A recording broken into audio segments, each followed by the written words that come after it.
حسین اور شکست کا آپس میں جوڑ ہی کوئی چہرہ شیعہ کیسا ہوتا ہے؟ فرمایا جو فضائل امیر میں مسکرائے۔ کربلا میں پھر بدر جیت گئی، کربلا میں پھر احد جیت گئی، کربلا میں پھر خیبر جیت گئی۔ حسین نے ساری جیتی ہوئی جنگیں دوبارہ جتا دی۔ ترین مورخین نے لکھا کہ معاذ اللہ ثم معاذ اللہ ظاہری طور پہ حسین ہار گئے لیکن حقیقی طور پہ حسین جیتے۔ میں اس جملے کو بھی کفر سمجھ۔ بسم اللہ الرحمن الرحیم۔ حسین اور شکست کا آپس میں جوڑ ہی کوئی ایسا ہو ہی نہیں سکتا کہ معاذ اللہ ثم معاذ اللہ ہم یہ کہیں کہ حسین وقتی طور پہ شکست کرتا۔ یہ تصور کہاں سے آیا؟ یہ خیال کہاں سے آیا؟ میں پہلے خیال پیش کروں گا پھر اس کی رد دوں گا۔ یہ تصور ہمیشہ اس ذہن سے ابھرتا ہے جو جینے کو زندگی سمجھتے ہیں۔ آپ زحمت فرمائیں گے۔ یہ تصور ہمیشہ ایسے فرسودہ ذہنوں کی پیداوار ہے جو یہ سمجھتے ہیں کہ جینا زندگی ہے، مرنا موت۔ حسین کربلا میں پہلی شکست اس فلسفے کو دی۔ حسین کا جینا زندگی نہیں۔ انسانوں نے کہا زندہ رہو گے تو بولو گے، زندہ ہی نہ رہو گے تو پھر بولو گے کیسے؟ حسین نے اس تصور کو بھی موت دی۔ حسین نے نیزے کی نوک پہ قرآن پڑھا۔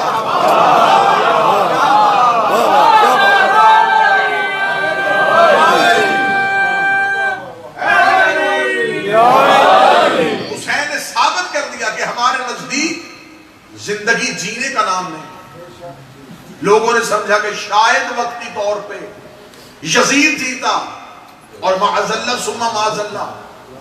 ہمیشہ ایک تقاضا ہے کہ جنگ جب بھی دو گروہوں کے درمیان ہوتی ہے تو سوال یہ پیدا ہوتا ہے کہ جنگ ہوئی کس بات پہ؟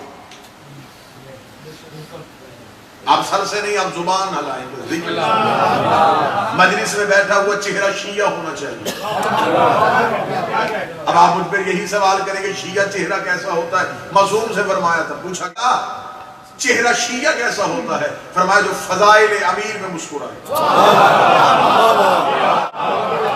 یہ واہ واہ سبحان اللہ کہنا خطیب کا قد بڑھانے کے لیے نہیں ہوتا۔ مولا امیر المومنین کا فرمان ہے بولو تاکہ پہچانے جاؤ۔ تمہارے بولنے سے پتہ چلے کہ تمہارا تعلق اس گروہ کے ساتھ۔ ہمیشہ دو گروہوں کے درمیان جنگ یا لڑائی جھگڑا ہو تو وجہ اناد کیا ہے، دشمنی کی وجہ کیا ہے، یہ جنگ ہوئی کس بات پہ؟ دو لوگ لڑتے ہیں تو درمیان میں کوئی تیسری چیز ضرور ہوتی ہے۔ وہ حکومت کے لیے تھی جنگ، وہ جائیداد کے لیے تھی، وہ ملک کے لیے تھی، وہ پراپرٹی کے لیے تھی، آخر درمیان میں چیز کیا تھی؟ پھر ہمیشہ یہ تصور پایا جاتا ہے دو گروہوں کے درمیان جنگ ہوئی، درمیان ایک تیسری چیز تھی جن کو یہ دونوں چھیننا چاہتے تھے۔ اب جیتا وہ نہیں جو زندہ رہا، جیتا وہ ہے جو اس چیز کو لے گیا۔ اگر پہلی مجلس میں مقصد حسین آپ کو سمجھا، پھر ہمیشہ یہ سمجھا جاتا ہے وہ تیسری چیز کس کے پاس ہے، وہ پراپرٹی کس کے نام ہوئی، وہ ملک کس کا ہو گیا، وہ جائیداد کون جیت گیا۔ لہذا جو جیت گیا وہ جیت گیا، جس کے پاس چلی گئی اب وہی زندہ ہے۔ اب آئیے پہلے ہم عالم انسانیت سے آج یکم چاند رات پہ ہم سوال کرتے ہیں حسین اور یزید کے درمیان وجہ دشمنی کیا تھی؟ سوال بیعت۔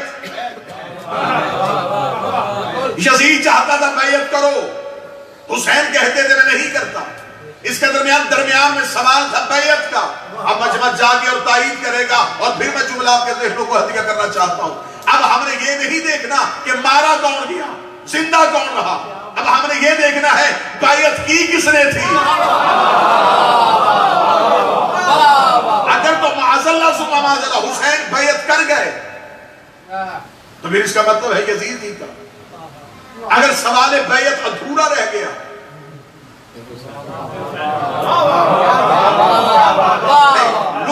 لطف ابھی مجھے مکمل نہیں آیا، میں بات کو ایک مثال کے ذریعے سے سمجھا تاکہ بات آسان ہو۔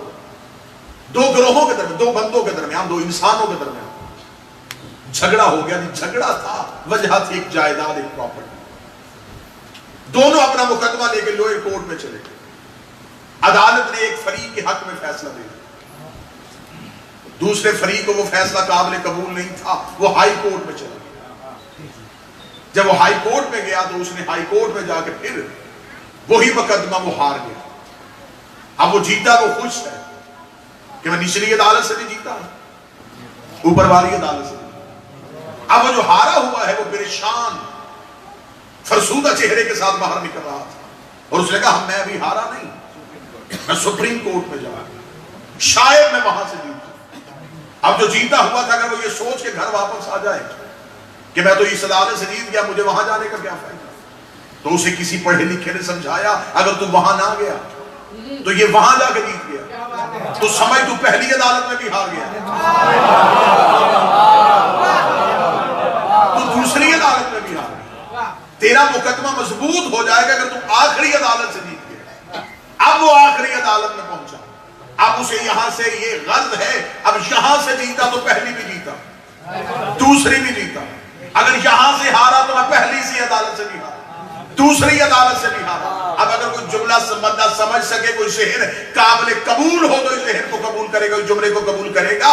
اسلام کربلا میں, کربلا کے جنگل میں نہیں تھا, اسلام کربلا کی سپریم کورٹ میں آگے کھڑا ہو گیا. اگر اسلام وہاں سے ہار جاتا تو نہ خیبر کی جنگ جیتا تھا, نہ خندق کی جنگ جیتا تھا, نہ بدر جیتا تھا, نہ احد جیتا تھا.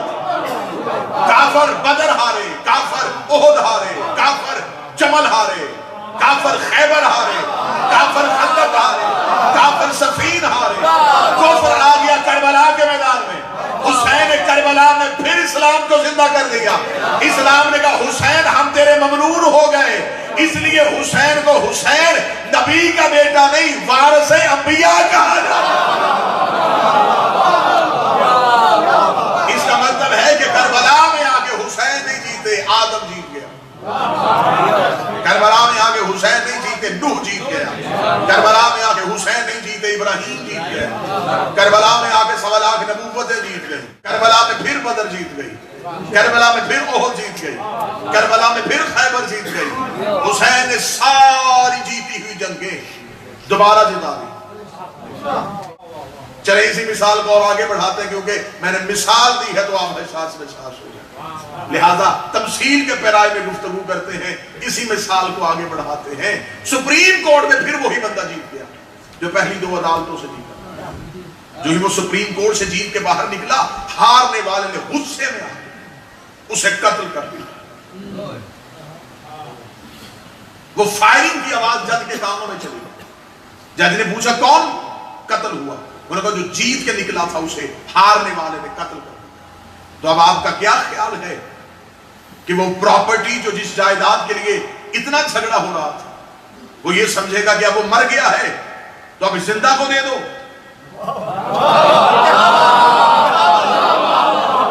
اگر آپ بیدار ہیں اب وہ کیا کرے گا, وہ کہے گا کہ وہ مر گیا تو اب اس کا کیا فائدہ, یہ تو اب مر گیا ہے, اب جو زندہ ہے اب اسے دے دو, اب اسے کیا فائدہ. وہ کہے گا نہیں رکو, اسے گرفتار کرو فوراً, جس نے قتل کیا اسے گرفتار کرو. تو صاحب یہ پراپرٹی جس کا ابھی تھوڑی دیر پہلے فیصلہ ہوا, یہ کس کو دے, اس کا اس کی اولاد کو.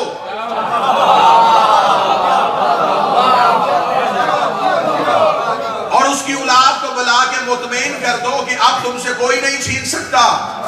قربانی تم نے ایک دی ہے لیکن جائیداد ہمیشہ کے لیے تمہاری ہو گئی ہے, اب ہم تم سے کوئی بھی نہیں چھین سکتا.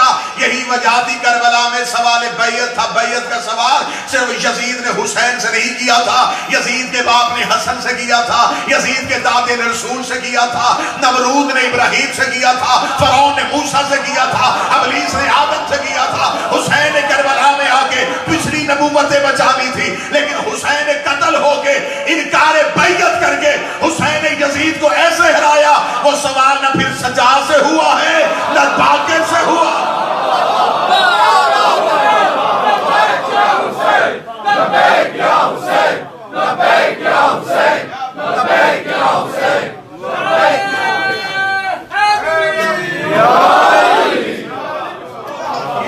اس کا مطلب حسین جیتے کیونکہ حسین کا نظریہ جیتے, حسین جیتے جس نظریے کی بنیاد پہ کربلا میں آئے تھے وہ نظریہ جیت گیا. اب حسین اکیلے نہیں جیتے، نبوتیں جیتے. چلے پھر ابھی اسی مثال کو آگے بڑھاتے ہیں. نتیجہ آگے بڑا اچھا ہے، لیکن اب میں چاہتا ہوں اگر مثال ہی چل رہی ہے تو مثال ہی سے نتیجہ لے. اب جو شخص گرفتار ہو کے کٹہرے میں آیا تو اب جج نے کہا کہ کس چیز سے اس نے قتل کیا؟ ایک ریوالور سے. اس سے پوچھو یہ کہاں سے ہوا تھا. تفتیش کرنے کے بعد پتا چلا کہ وہ ہتھیار اس کا اپنا تو تھا ہی نہیں، اس کا تو لائسنس ہی نہیں بنا، وہ تو کسی وی آئی پی بندے کا تھا.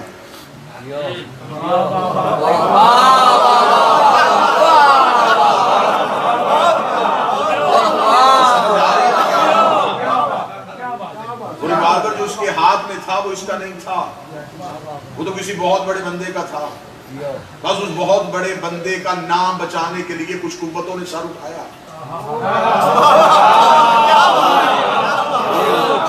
اس بندے سے کہا سارا جرم تو مان لے، اسے بچا لے، کیونکہ اس نے ساری زندگی بڑی عزت سے گزاری ہے. اندر اس کے جرم تھا، باہر سے شرافت کا لبادہ تھا.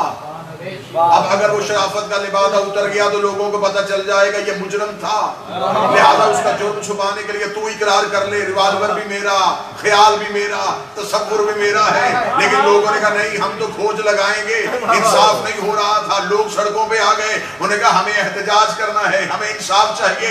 یہی کچھ ہوا تھا. مسلمان چاہتا ہے صرف یزید مان جائے کہ میں نے حسین کا قتل کیا تھا. ہم ہر سال یکم محرم کو احتجاج کرتے سڑکوں پہ آتے ہیں. ہم کہتے ہیں ہم نہیں مانیں گے، ہمیں پہلے یہ بتاؤ یزید کو یہ خیال کس نے دیا تھا، یزید کو یہ تصور کس نے دیا.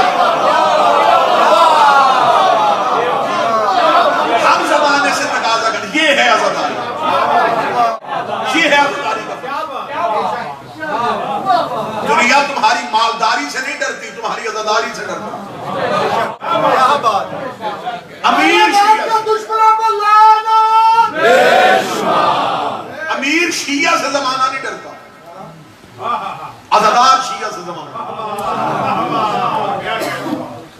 قتل ہمیشہ جلوس نکالنے والا کیا جاتا ہے. اسے مار دو.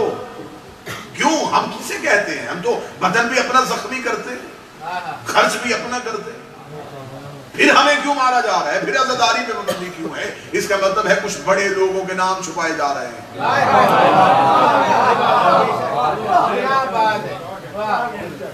بے شک میں برطانیہ میں رہا ہوں، لیکن سامنے لوگ تو پاکستانی ہیں. آپ کا پاکستانی ہے تو پھر آپ اس بات کی اجازت بھی مجھے دیں گے. جملہ میں آپ کو ہدیہ کروں گا اور آپ اس بات کی تائید کریں گے. جیب قطرہ بھی پکڑا جائے تو تفتیش کرنے والا پہلے یہ پوچھتا ہی تیرا باپ کیا کرتا ہے.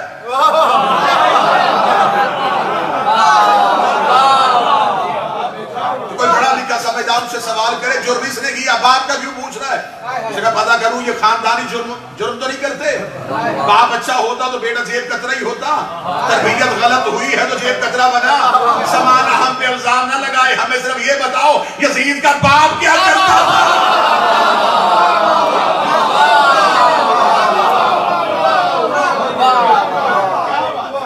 اس کو تھا نا تو بیٹا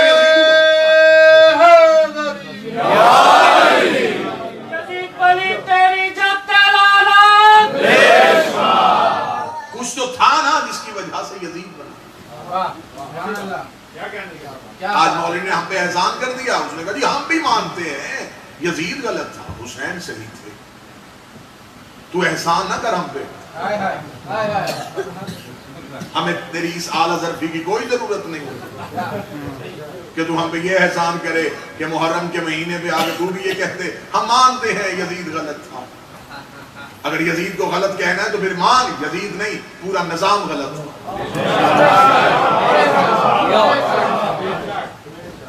نظام غلط کہتے نہیں یزید غلط تھا، نظام ٹھیک تھا. چلے میں پھر کہہ رہا ہوں کہ پاکستان میں تازہ الیکشن گزرا ہے تو آپ پاکستان سے باخبر ہیں. اب میں جملہ کہوں گا اور جملہ آپ نے وصول کرنا ہے اور تائید کا حق ادا کرنا ہے. خاموشی کے بندھن توڑنے جس کی زبان ذکر کی امانت. لوگ کہتے ہیں یزید غلط تھا، نظام ٹھیک تھا. یزید آزاد امیدوار نہیں تھا, اسے پارٹی نے ٹکٹ دیا.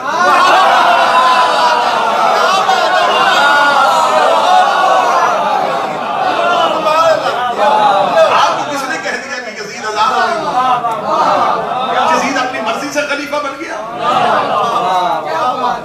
کیوں ہماری آنکھوں میں دھول جھونک رہے ہو؟ ہم تو جاہل قوم ہیں. یہ اپنے بچوں کو سناؤ ایسی کہانیاں, ایسے خیالات کو ہم نہیں مانیں گے. یزید خود ہی تخت پہ چڑھ کے بیٹھ گیا اور اس نے اپنے آپ کو خلیفہ کہہ دیا. اس میں اتنی جرأت کہاں سے آئی؟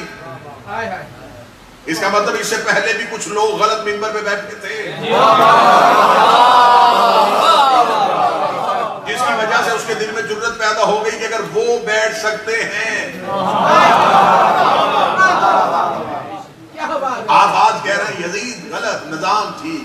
ہمارا سوال یہ ہے صرف یزید غلط نہیں, نظام غلط. جس نظام کے تحت وہ یزید خلیفہ بنا وہ مکمل نظام غلط تھا. صرف ایک اینٹ کیوں نکال رہے ہو؟ حد ہو گئی, تم نے لانتی بھی مرضی کے رکھے ہیں.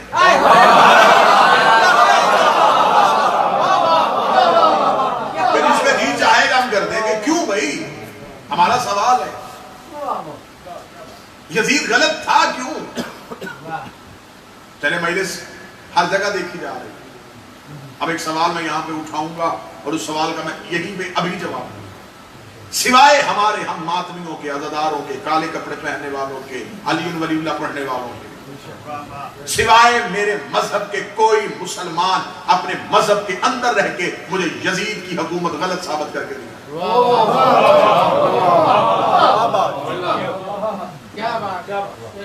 تم تو کہتے ہو نا کہ فقہ جعفریہ یہ تو بد دعا ہے جی, یہ ماتم کرتے, چھوڑ دیں ہمیں. انہوں نے خود ہی قتل کیا, خود ہی معافی مانگتے ہیں. ہم تو اس وقت تھے ہی نہیں, جو تھے ان کے نام گر لیتے ہیں کہ کون کون تھے, پھر ان کے باپ کے نام تاریخ سے پوچھ لیتے ہیں.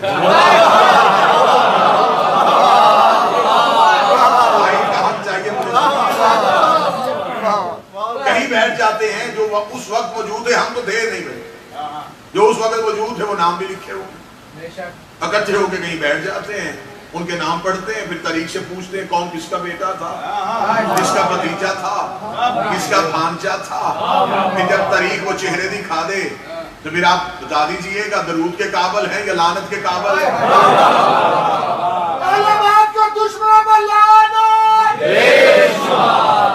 سوال ذہن میں رکھیے گا اور میں جواب دے دوں. کوئی بندہ سوائے ہمارے مذہب کے, ہمارے یزید کی حکومت کو غلط ثابت کر کے متوجہ ہیں گفتگو. موضوع ہمارا عشرہ محرم کا یہ نہیں ہے, موضوع بہت بہترین ہے. موضوع عشرہ پہ ہم کل سے شروع ہوں گے جو شیعت کے اندر اندرونی مسائل ہیں, جس کی وجہ سے ہمیں نصیری کہا جاتا ہے,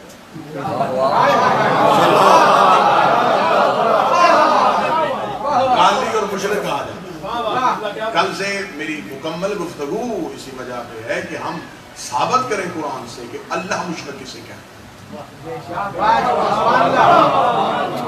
اللہ کے ہاں شرک کسے کہتے ہیں, اللہ کے ہاں اللہ کے ساتھ کس کو ملانا شرک.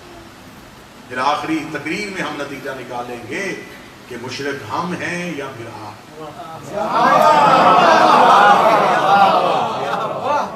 یہ سب سے بڑا مسئلہ ہے نا, اسی میں فوکس کیا جا رہا ہے, اسی میں مکمل ساری قوتیں طاقتیں اسی میں لگائی جا رہی ہیں, اسی چیز میں شیعت کو الجھایا جا رہا ہے. نہیں جی, یہ چند لوگ ہیں جو مذہب کے ساتھ ایک کھیل کھیل رہے ہیں. ہم رخ چینج کریں گے, ہم بدلیں گے کہ اصل وہ لوگ کون ہیں.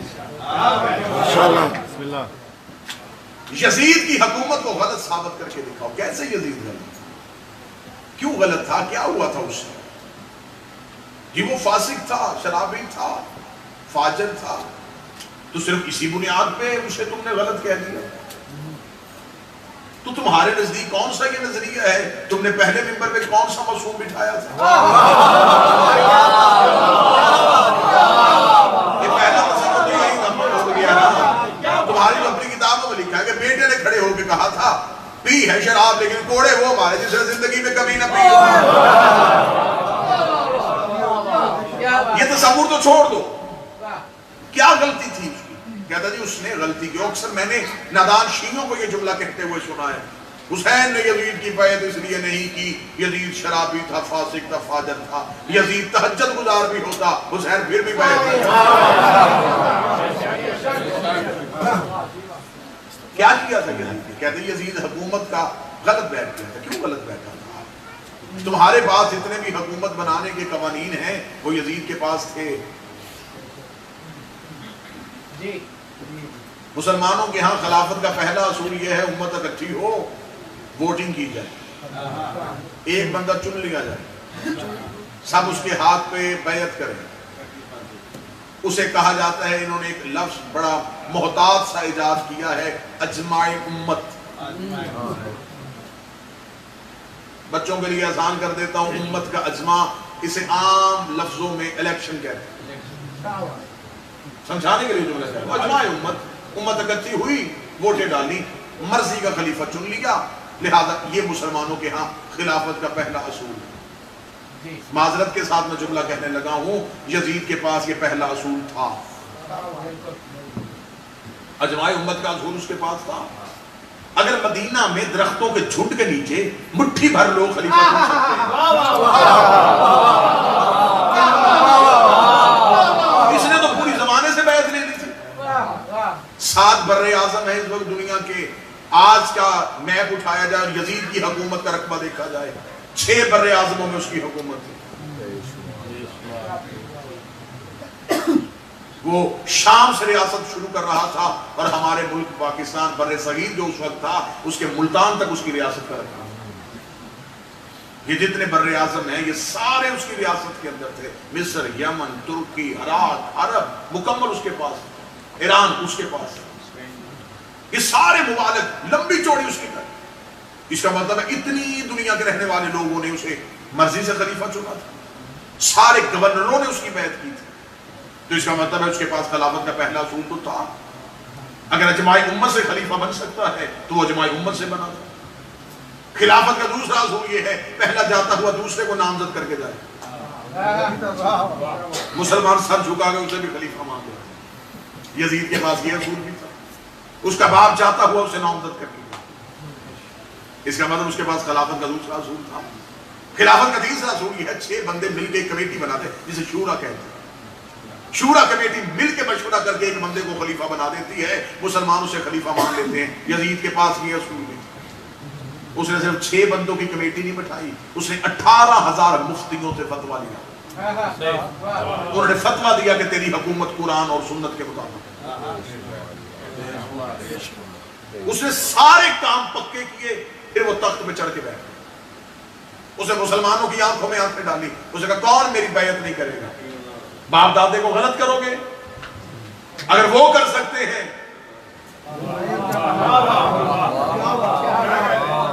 تم کیوں نہیں کرتے؟ اب وہاں پہ کسی زبان میں طاقت ہی نہیں تھی. کوئی کہتا کہ تم بد کردار ہے تو ہم تیری بیعت نہیں کرتے, تو پھر وہ بڑے بڑے چہروں سے پردے اٹھا دیتا.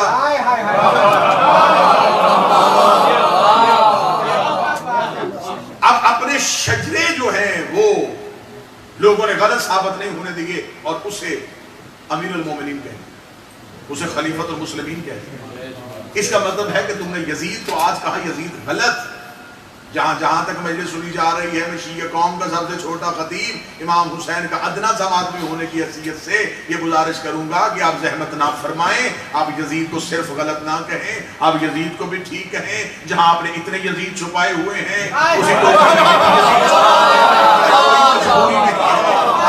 یزید کو غلط ثابت کروانے کی. لیکن اگر آپ نے تاریخ کا مطالعہ کر لیا ہے, حقیقت کے قریب آ گئے ہیں, اور اگر آپ دل سے کہنا چاہتے ہیں تو پھر حضور تھوڑا اپنے کلیجے کو بڑھائیے گا, تھوڑی ہمت اور کیجئے گا. پھر آپ کو ماننا پڑے گا حسین صحیح تھے, یزید غلط تھا. صرف یزید غلط نہیں, حسین صحیح تھے, اجماع امت غلط تھا. حسین صحیح تھے, نامزد کرنا غلط تھا. حسین صحیح تھے, کمیٹی بنانا غلط تھی. تمہیں ماننا پڑے گا غدیر صحیح تھا, سکینہ غلط.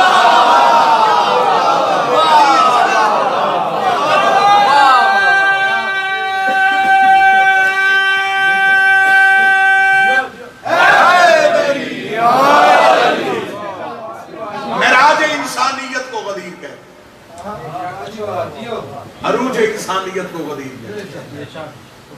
انسانیت کی بقا کو غدیر ہے، اسلام کے دستور العمل کا نام غدیر ہے، منشور انسانیت کو غدیر ہے۔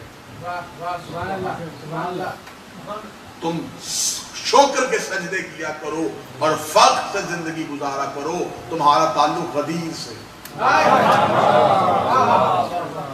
یہ آوازیں جو مجلسوں میں اٹھتی ہیں، انہوں نے عالم ارواحین میں بلند آواز کر کے علی کی بیعت میں لبیک کہا۔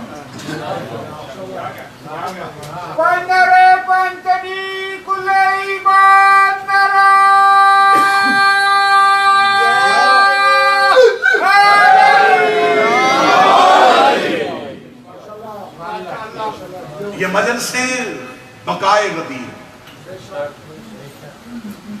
یہ غدیر کی بقا ہے، یہ غدیر کا تسلسل۔ اور غدیر سے ہمیں کیا ملا؟ ولایت امیر المومنین علی ولی اللہ ہمیں غدیر سے۔ آج بندے کہتے ہیں کہ علی کے نام پہ مر جاتے ہیں، مجھے مولا کی قسم، رسول غدیر میں صحابی کا ہاتھ پکڑ کے اٹھا دیتے، ہم اسے مان لیتے۔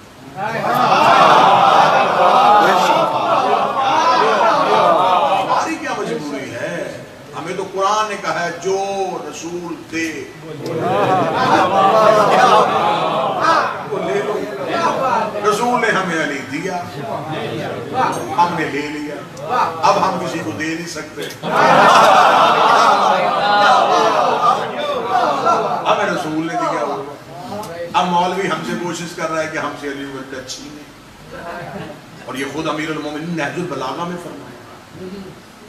آپ کہتے ہیں نا کہ ہمیں مولا علی پہ بڑا ناز ہے، ہمیں بڑا فخر ہے، ہمارے رہبر علی ہیں، ہمارے پیر علی ہیں۔ مولا علی کو تم پہ کتنا ناز ہے؟ آؤ میں تمہیں نہج البلاغہ سے۔ امیر المومنین سے ایک بندے نے پوچھا ہے علی تیری شیعہ کی تعریف کیا ہے؟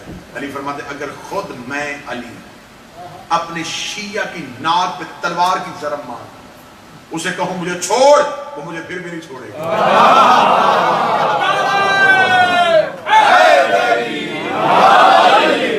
اگر میں اپنے شیعہ کی ناک پہ ضرب مار کے کہوں مجھے چھوڑ، مجھے پھر بھی نہیں چھوڑے۔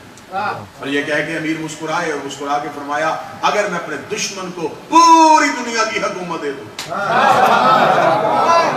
اور اسے کہوں مجھے مان، وہ پھر بھی نہیں مجھے مانے۔ سامنے بیٹھے ہوئے ایک شخص نے کہا وہ موت سے ڈر نہیں رہا، یہ دنیا کی طلب میں تجھے مان نہیں رہا، وجہ کیا ہے؟ تیری محبت میں کون سی چیز درمیان میں مانے ہو جاتی ہے؟ فرمایا حلالی اور حرامی۔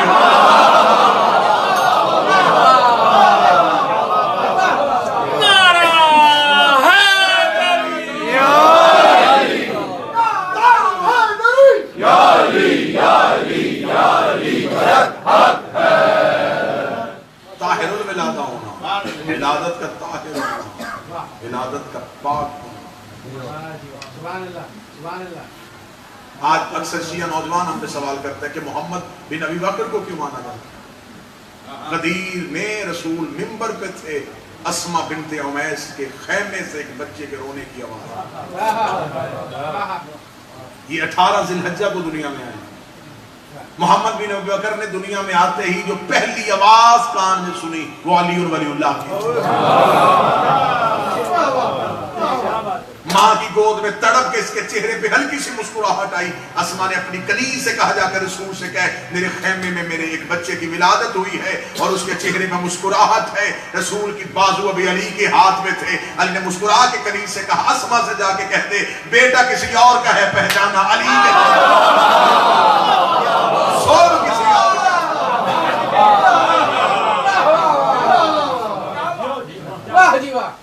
کیونکہ اس نے علی کی ولایت میں گواہی دے دی۔ علی ولی اللہ دشمن کا بیٹا بھی پڑھے تو اس کی بھی عزت واجب۔ 5ویں بادشاہ نے حضرت میثم تمار کے بیٹے یعقوب سے کہا تھا یعقوب علی کے دوست کو دوست رکھ، چاہے وہ تیرے باپ کا قاتل ہی کیوں نہ، اور علی کے دشمن سے دشمنی رکھ، چاہے وہ تیرا باپ۔ یہ مجلسیں تسلسل غدیر ہے۔